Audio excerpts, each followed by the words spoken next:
Good morning. My name is Marshall Porterfield. I'm Division Director for Space Life Sciences Division in the Human Exploration Operation Mission Directorate. I'm going to talk about some of our research opportunities that are upcoming. I also want to talk about the philosophy, how we manage science and how that's changing in response to the constraints of the ISS environment, and how we're creating new models for how you do research in this environment that are also going to feed and create opportunities for cases and commercialization.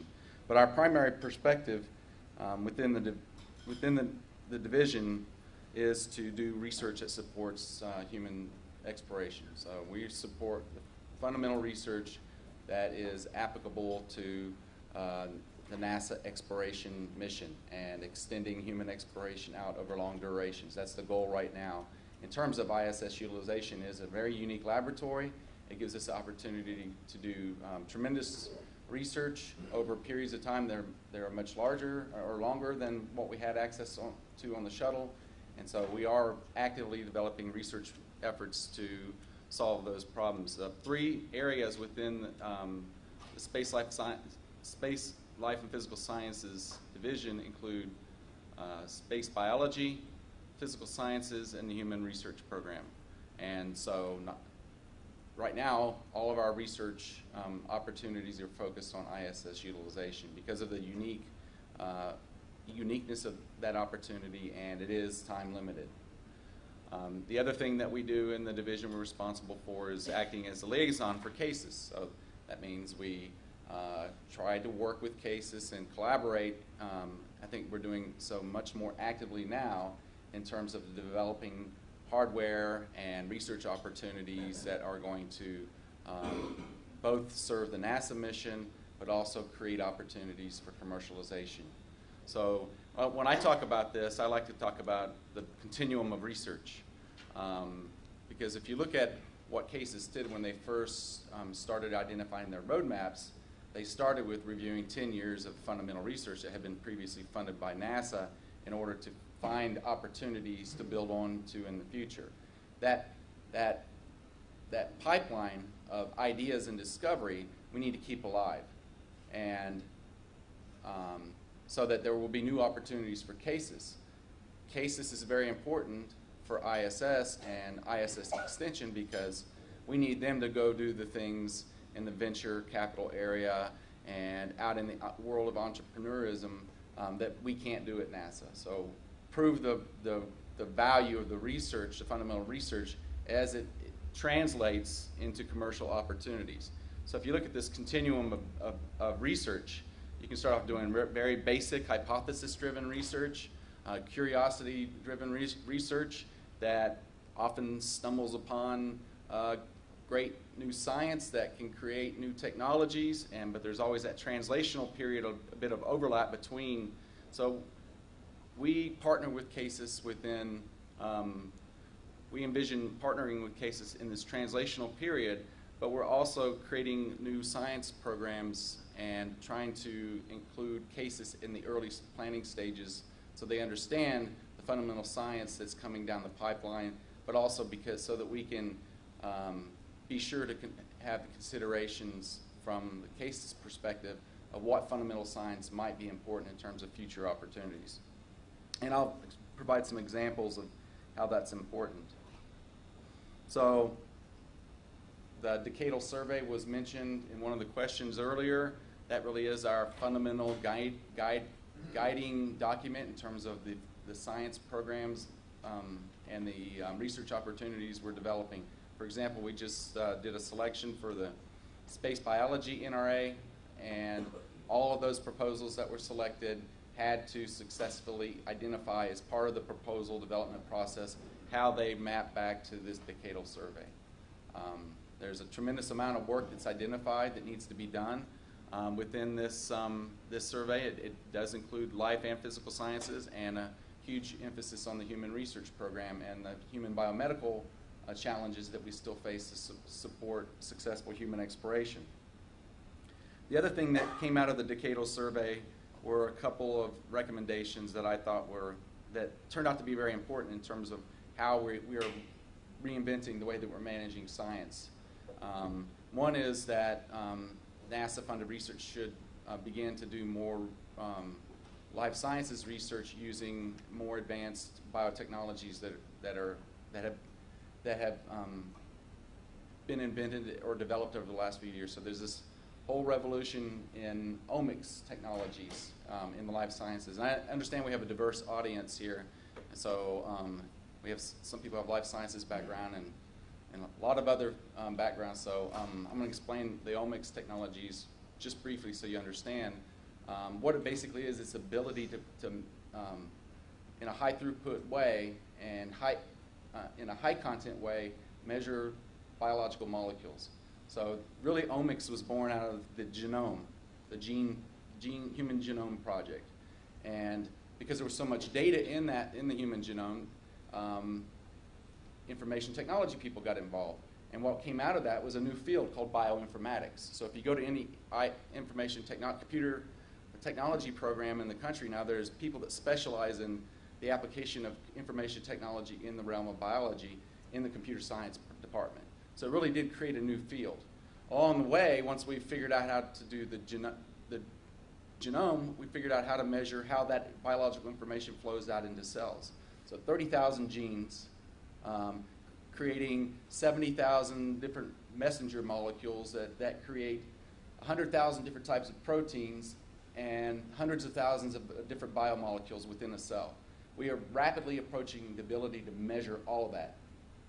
And in some cases, we are measuring a lot of that. So the idea was to use more of that type of research to capture information in spaceflight systems so that we can analyze that later. And also to create, this allows us to create more multi-investigator approaches. So what we've done is, in considering that, so what these measurements do is it's essentially analogous to what the astrophysics community and astronomy community has in a system like the Hubble. Ability to capture a massive amount of information that can be studied on the ground for years and years and years to come by teams of scientists. We'll take teams of scientists to extract the value, the knowledge from all the information that we can gather right now. So, and in the life sciences now, we essentially have tools that are analogous to a deep, high-powered telescope like the Hubble. We can measure all these things in terms of the expression of biological information.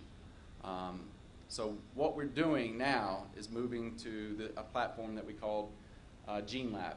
And it's basically based on our ability to measure all of these things and do it at a community level to create more opportunities for more researchers to get involved with ISS research. So in implementing this, we're looking at moving away from single investigator, single PI model as the foundation for the research that we do on ISS. It's clear that we are going to have limited upmass, we have limited crew time, so the science that we do on the ISS has to be maximized because the old model is not going to be successful. Right now, we go through, the old model is release the NRA, get 100 proposals in, we select 10 of them and hope that one of those is going to be a game changer and a big discovery. And the process is rather slow. It takes years to get an experiment up. It takes years to develop new hardware. And the throughput is just not high enough,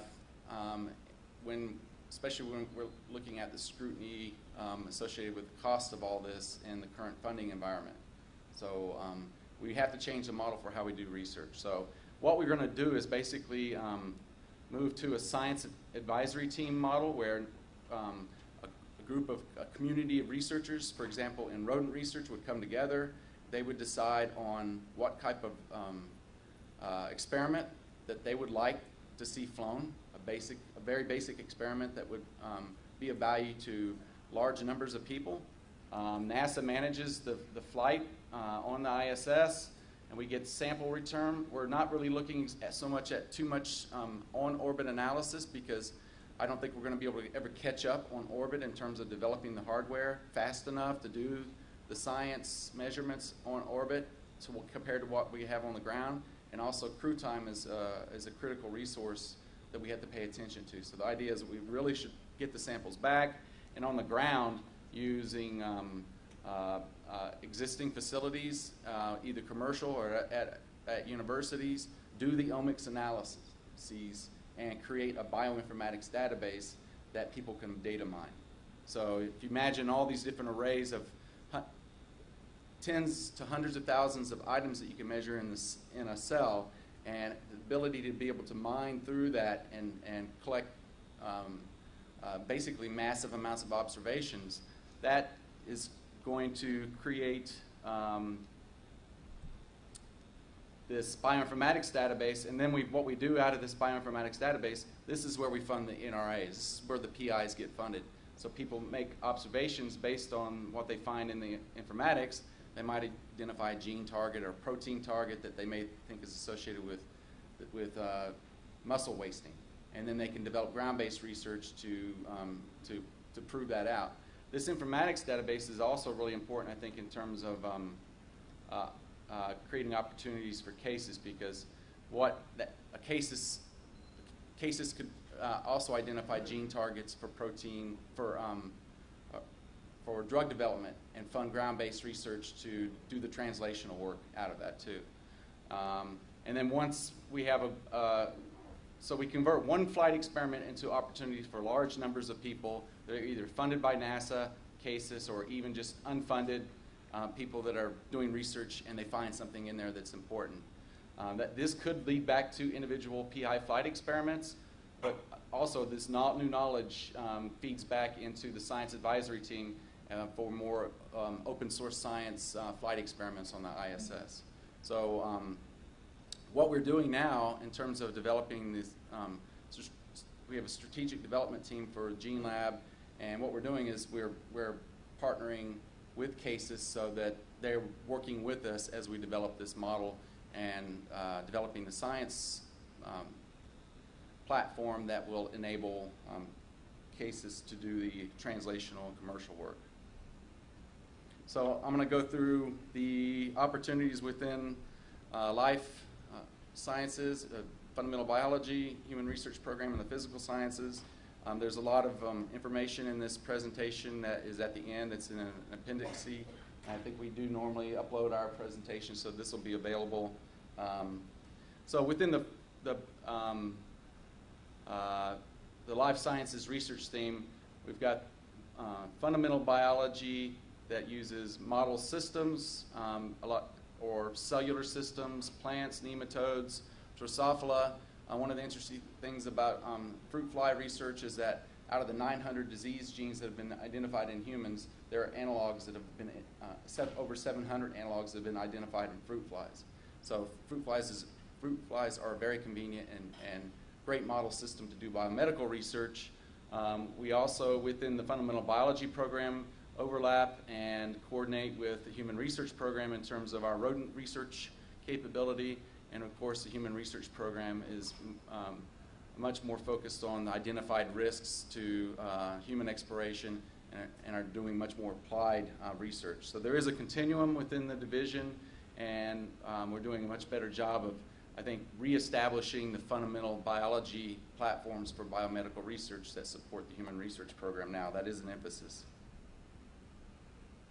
So within the decadal, there are different areas or themes, including plant microbial biology, animal and human physiology using animal or other model systems, and also cross-cutting issues for humans in space, artificial G, cellular studies to define biomarkers for radiation toxicity, and then also there are some of the translational work in terms of closed-loop life support that would be potentially be supported through the fundamental biology program as identified by the decadal survey.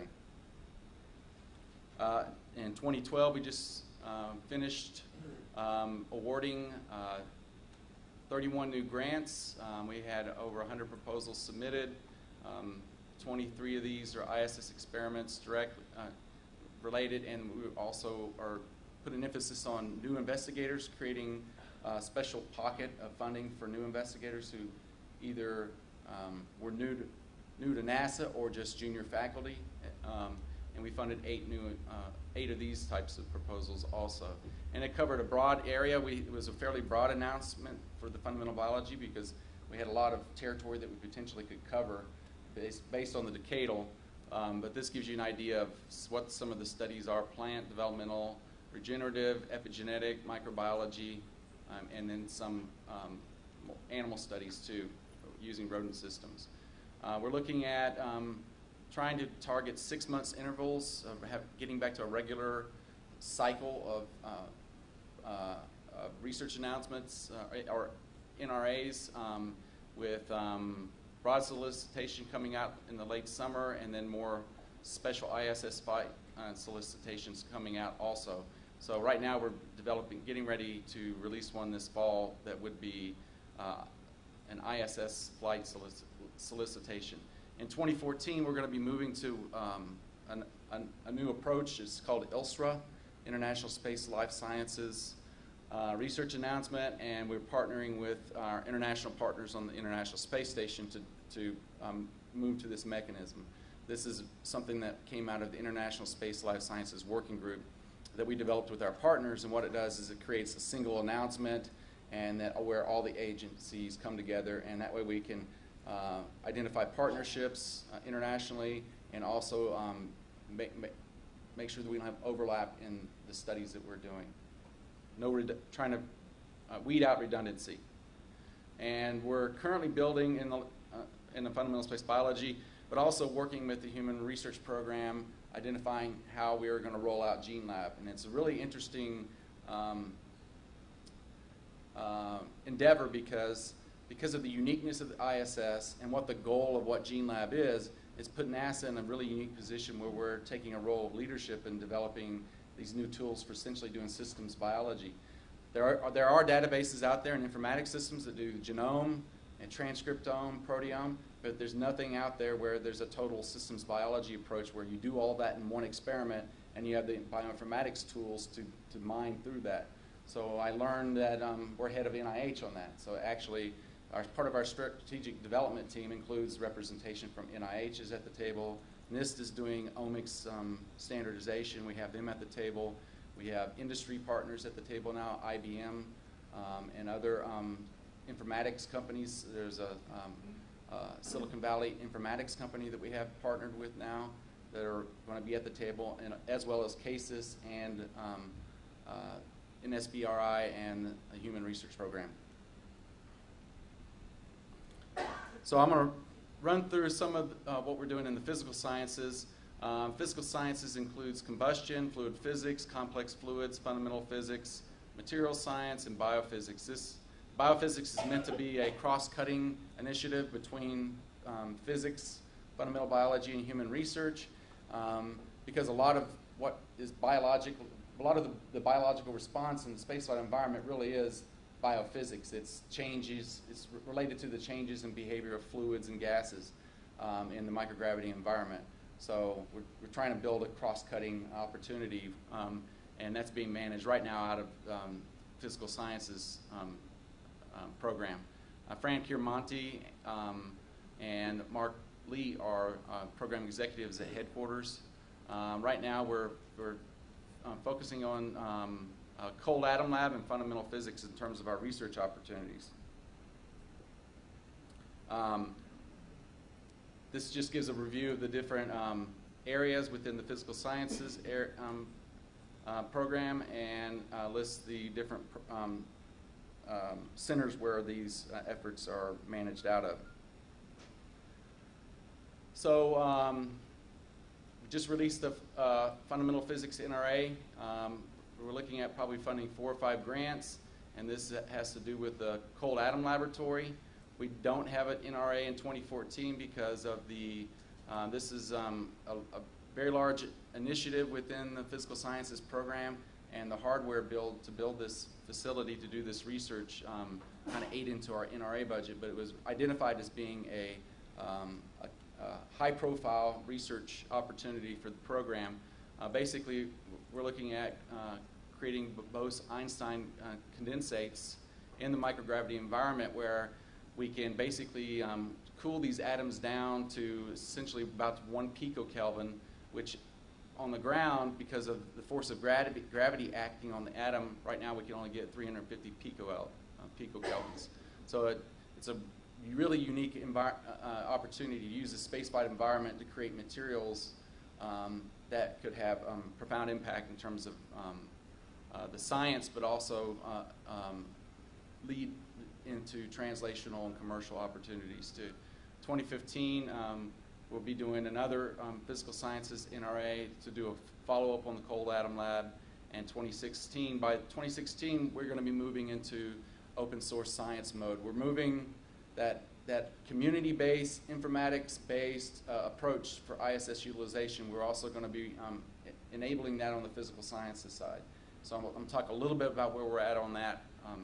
But we're essentially road mapping to have an opportunity built around that open source science approach in physical sciences by 2016. So one of the things that we're doing right now is we're developing a physical sciences informatics system. Right now what we're doing is we're trying to populate it with a lot of data that has been done from experiments that's been done in the past. We essentially want to collect all the physical sciences research data in whatever form it is and put it into this physical sciences informatics database. So it'll be a collection of all the previous ISS research. And what that essentially does is gives us a mechanism to do ISS derivatized research over longer periods of time and involve and create more opportunities for more researchers. Part of that physical sciences database is going to be based on materials, but we envision that within that physical sciences database, we're also going to enable these other lab platforms, and also we're trying to figure out now how we're going to rebuild some of the other material sciences research capabilities for future opportunities also. So again, the idea is to make this previous data available for data mining and informatics, and then also create new opportunities for future research. And one of the things that we have as an advantage for us now is that when I was telling this story a year or so ago, people were saying, well, your PIs are going to be perturbed by this. They're not going to like not having the chance to be a PI on a flight experiment. How's the research community going to respond to this, having to give up their data so everybody else can have access to it? Well, the decision's already been made. Came down through the White House. OSTP is basically working with all the different agencies to develop open data models for how we manage federally funded research. So when that came down, the idea of whether or not your data would be in a database available for the rest of the community to mine was already made. But it's a unique opportunity because that is still based on, the White House initiative is still based on the old model of having PIs, single PIs, doing their research and their data going into a database. Well, we're turning that around where we're creating the database to fund the next generation of PIs. So we're working closely with OSTP in developing that model now. And so that gives us a lot of support in terms of what we're doing. So this is just a roadmap of what's going to be coming. We're going to be releasing a request for information on Materials Lab, which would give us the ability to generate a report. That report would provide us with the foundation to create a workshop, and that workshop would lead into basically the plan for how we're going to implement the open source science approach in material science. And then when we actually go to do an experiment, we would be assembling a science definition team of experts across material science, but also informatics and maybe analytics, in order to make sure that we're developing the best possible experiment for the community. Within the Human Research Program, it's a really well documented and outlined program in terms of identifying risks to human exploration and gaps. I would encourage you, if you're interested, to go look at this webpage. We're just getting ready to release another NRA using a new mechanism called HERO, Human Exploration Research Opportunities. And what it's basically going to do is be one release with a set of appendices, each dealing with a specific research topic. And then we would also have the ability to release additional research appendices as needed. So within Appendix A, what we're getting ready to release is fairly broad in terms of what NASA is looking for in terms, for example, short-term hypoxia as it relates to visual impairment. Intracranial pressure is one of the areas. Oxidative stress and damage in cell cultures as models for research. And even things like the kinetics and degradation of vitamins in foods stored for astronauts, and even some behavioral and habitation issues are covered in this appendix. So it's fairly broad. There are 4 other appendices that are going to be released. One of them is the NSBRI appendices, focus on cardiovascular, human factors, musculoskeletal alterations, neurobehavior, psychosocial factors, sensory motor adaptation, and smart medical systems and technology. The Appendix C is going to be dealing with it's more of an open call. Appendix D is really this is the one I'm most excited about. It's the appendix dealing with the opportunity to do human research with our twin study. So we have a 1-year mission partnering with the Russians, the American astronaut Mark Kelly has a twin brother Scott, and they're going to work as a team as research subjects for this twin study. And this is where we're actually going to be hammering on the omics approaches. NSBRI and Graham Scott is helping us manage that, but it's a tremendous opportunity to do a major data grab of tremendous amount of data through a gene lab platform with twins. And this is also an opportunity to explore and creating platforms, the idea of creating platforms for personalized medicine based on genomics and these advanced omics and informatics technologies. NASA has a really unique mission in terms of protecting astronaut and human health, and what that's done is put us again at the forefront of developing science and scientific platforms that even supersedes NIH. So it's that's a really exciting opportunity coming up. And then also Appendix C is our space radiobiology. These are projects that are conducted at the NASA Space Radiation Laboratory at Brookhaven National Lab. So again, that's one of the critical items identified on the roadmap that is really important in terms of human exploration, long duration exploration. The space station right now is still within the Earth's magnetic field, so it's protected from high energy galactic radiation. So there's a lot of research that needs to be done. That's essentially a unmitigated risk for human exploration. So we've already closed down the 2013 NRA, but we're looking at doing selections this year sometime around September, but this will come up again next year around the same time, be released sometime in May of 2014 for the next year's cycle. There are also student opportunities through the Human Research Program and also at NASA. I just wanted to throw those out there. There's a few students that were lucky enough to get to come to this meeting, but there are summer internships, summer research opportunities, PhD fellowships in space life sciences, postdoctoral fellowships, and NASA student internships. If you go to the NSBRI webpage, you can learn more about these. And then also NASA has it, the NASA postdoctoral program. The NASA Space Radiation Summer School at Brookhaven is a great opportunity. There's a link for that. And also NASA Space Physiology research grants are available to students also. And in the past, there have been these X challenges. The and I believe that this program is still going to be funded this year. I'm not sure about the status of it, but where it's important in terms of fundamental biology is that it's been a proving ground for a lot of bioregenerative life support technologies, which are which could have application for long duration human exploration. So I have some backup slides, and I wanted to leave plenty of time for questions.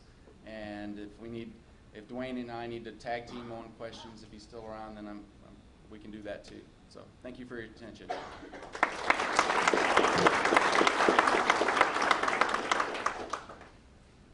So two questions on the schedule of the upcoming NRAs.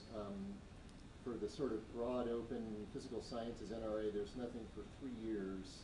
I assume that's just realities of the budget. And then in that one, it mentioned all the other areas in physical sciences with the exception of complex fluids. So in the past, when there was more robust funding for the science programs at NASA, each one of those emphasis areas within the physical sciences would have an NRA annually. Over the last 7 years or so, it's going to a cycle where it's basically been cycling around each one of those emphasis areas. Fluid physics, I'm not sure. Brad, do you know where we're at on the future? Well, to answer Josh's question here, he's been a PI in the program off and on for a long time, but our research opportunities in physical sciences are largely driven by our flight opportunities right now. That's our highest priority is to fill our flight opportunities, and we've got research capabilities on the ISS to utilize. That's what really drives our solicitation. We're not really taking a lot of ideas that don't line up against those capabilities right now. Yeah, Josh, I think this past year, Fran just did a complex fluid NRA. You mind standing up just so we can hear you a little better? Thank you. Yeah, I think we just did a complex fluids NRA this past year. That's why you don't see it in those upcoming that Marshall mentioned. But in the budget, sequestration permitting, we have wedges for physical science starting in 15 to release open source style NRAs in whichever disciplines Fran decides to put them in. But we had, I don't want to throw numbers out there because the budget's still embargoed, but what I would consider a significant amount of money in the wedges starting in 15 for physical science NRAs all the way through the end of station. Okay, thanks. I'll stand up. I had a lot of background working at NASA's Life Sciences Data Archive years ago, and capturing data, making this kind of information available for potential readers. So I'm really interested in this GeneLab concept of kind of an open source, resource that multiple investigators can use. Have you worked through the issue of publication and proprietary related information that investigators have available to them to publish in academic careers and commercial issues that might come up from participants in that? And how do you deal with that? Yeah, so we're still working at the agency level to develop a plan on that. So both on publications and on the data. So publications are not necessarily data. We're talking about, when I talk about data, we're talking about the data, the raw data. So it's a very complicated issue. I think the plans and the initiatives that we're just like NIH, NSF, every other agency, we're responding to OSTP on this. And I don't think that we're doing anything different than any other agencies. We have been coordinating. None of this would preclude an investigator from patenting a discovery. But it changes the clock that the person may be working under, I think, is the answer to that. The publication issue, that there's a whole industry around that in terms of selling PDF files online. So the publication industry has had to be, they're coming up with their own plan, kind of a counter plan too. So it is a complicated issue. I'm not sure where we're at on it. But the open source science approach, the way we're implementing is with regard to data is we're not generating data, PIs aren't generating the data on their own. What's unique about that is the PIs are coming together as a community to design an experiment to create a data archive that would then be used to fund the NRA. So what's unique about what we're doing is, there have been data and archived information systems of just data out there, but people aren't always incentivized to go into that data to make the next discoveries.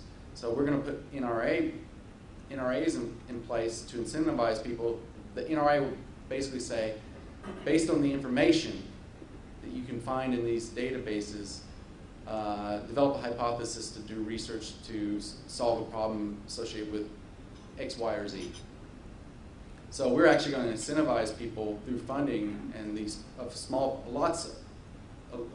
large numbers of small pilot grants to go in and mine those information systems in order to get to acquire knowledge to do ground-based research that is important to understanding the spaceflight environment. So that's the other part of what we're doing that's really unique and has kind of caught the eye of OSTP, is that we're not only are we moving to an open data model, we're doing open source science, and along the way we have to develop the really unique new informatics tools. So it's not only the data, having data in there and the metadata, it's how do you explore through that data, especially really complicated arrays of biological data. It's really fascinating.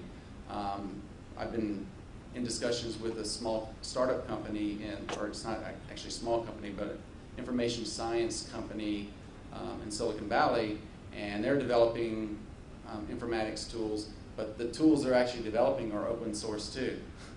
So the open source approach is really a integral thread throughout all these new research initiatives and the new models for how we're going to be managing science in order to optimize our use of the International Space Station.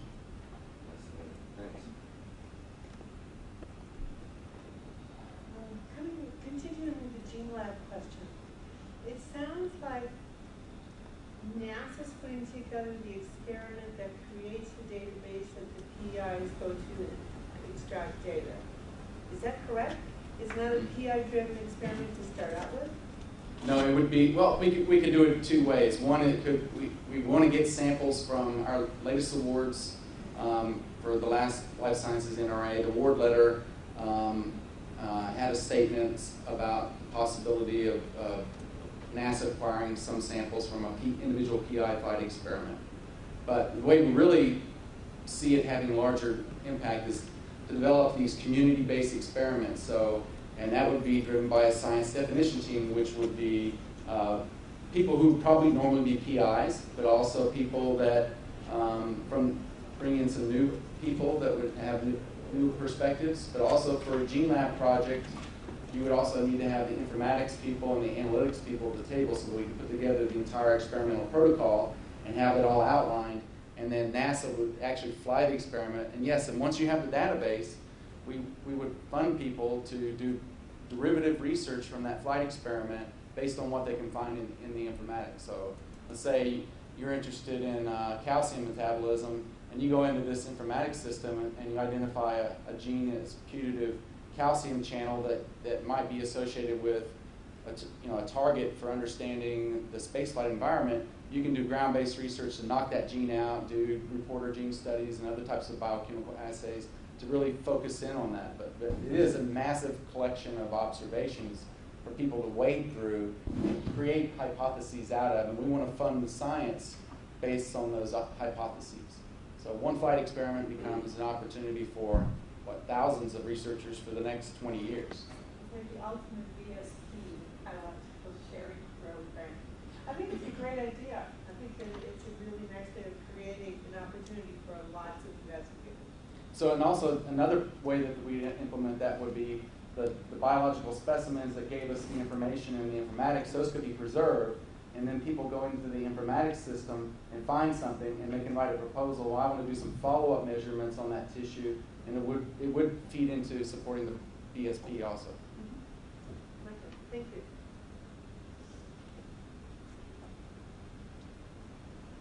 Any more questions? Thank you very much for your attention.